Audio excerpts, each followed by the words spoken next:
Thank you for tuning into Beastwatch News Brief at the most current and comprehensive Bible prophecy website on the internet, beastwatchnews.com. All Bible prophecy news, all the time. Stay tuned for news.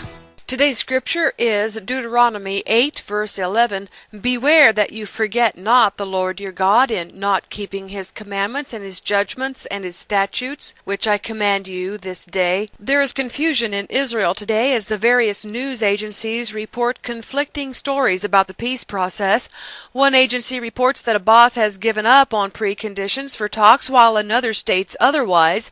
Abbas has apparently agreed to some kind of meeting with Netanyahu due to fears the Palestinians will be blamed for failure of the talks. Israel believes Abbas is moving to return to the UN with complaints against Israel and is stalling for time, and King Abdullah of Jordan has warned that there will be an Arab-style uprising by the Palestinians if the talks fail. There have been stories in the last few days that Israel is planning to tear down the Aqsa mosque to build a temple on Temple Mount.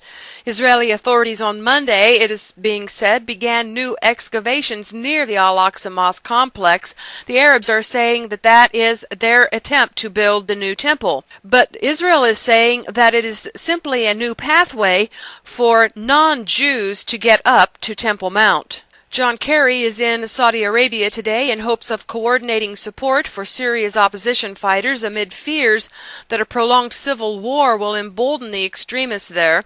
Saudi Arabia has said that the Syrian war on rebels is genocide, as the death toll is now topping 100,000. Saudi Arabia regards the involvement of Iran and Hezbollah in Syria's civil war as dangerous and believes the rebels need to be offered military aid to defend themselves. U.S. and Israeli intelligence watchers see the Syrian crisis entering 7 ominous phases: a 5-month bloodbath centering on the battle for Aleppo, 2, that neither side has enough power or game-changing weaponry to win the war outright. The U.S. and Russia are poised for more military intervention in the conflict, up to a point just short of a military clash between them on Syrian soil.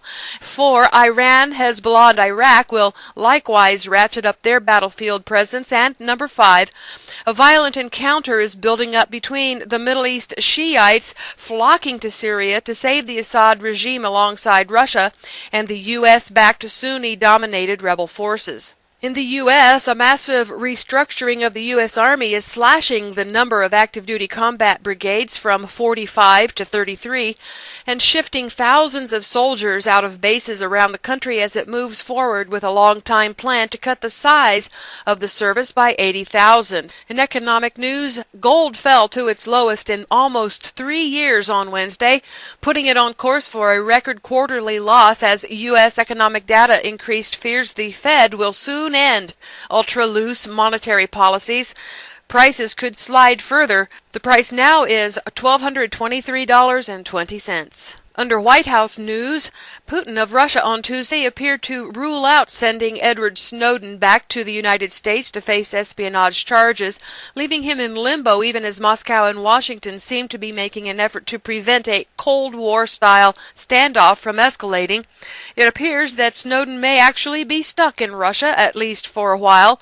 The U.S. has said that there is a clear legal basis for Russia to hand Snowden back over to U.S. authorities, but Putin has ruled out handing Snowden over to the U.S. for now. Meanwhile, Donald Trump says Snowden should be assassinated, and China's state newspaper praised Edward Snowden for tearing off Washington's sanctimonious mask. Obama is taking another crack at the climate issue, starting with a big speech he made at Georgetown on Tuesday. In a 21-page document, the White House laid out a barrage of piecemeal energy and climate policies that it will pursue on its own in the years ahead, like new limits on carbon dioxide from existing power plants or speeding up the development of wind and solar power on public lands.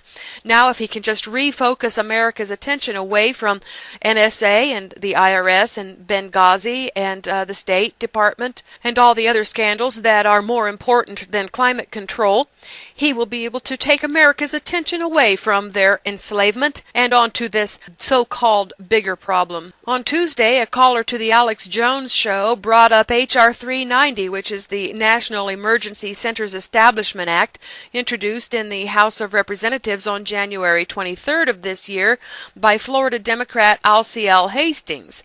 The bill, submitted to the Subcommittee on Intelligence, Emerging Threats, and Capabilities, is a reformulation of an earlier bill going by the same name, which is H.R. 645, which was introduced in 2009. That bill died in committee in 2009, but H.R. 390 is being raised to propose to accomplish the same objectives as the former bill. It will designate closed military installations as FEMA sites whenever possible and designate portions of existing military installations as FEMA centers otherwise. Isn't it interesting that this bill is going through the House at the same time that the U.S. military is restructuring its facilities and its troops? This is Beastwatch News Daily Update. See these and other stories at beastwatchnews.com. Bible prophecy news every day except Shabbat.